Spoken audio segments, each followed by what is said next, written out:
సనాతన ధర్మంలో తెలియక కొంతమంది అంటుంటారు, ఇంతమంది దేవుళ్ళు ఏమిటి, ఇంతమంది దేవుళ్ళు ఏమిటి అంటారు.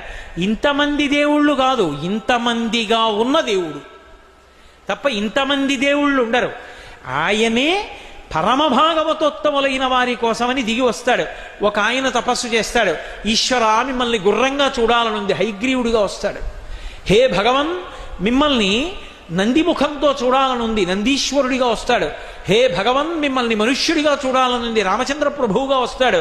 హే భగవన్ మిమ్మల్ని ఒక క్షత్రియుడిగా ఉగ్రంగా గడ్రగొడ్డలి పట్టుకు తిరుగుతుంటే చూడాలనుంది, పరశురాముడిగా వస్తాడు. పరమభాగవతోత్తములైనటువంటి వాళ్ళ కోరిక తీర్చడానికి, వాళ్ళకి కనపడడానికి ఒక రూపము దాల్చి కిందకొస్తాను. ఇలా వచ్చినటువంటి విష్ణువు యొక్క అవతారములలో 21 అవతారములను ఉన్నాయి, 21 అవతారములు. వాటిని స్మరిస్తే చాలు, వాటిని ఒక్కసారి జ్ఞాపకానికి తెచ్చుకుంటే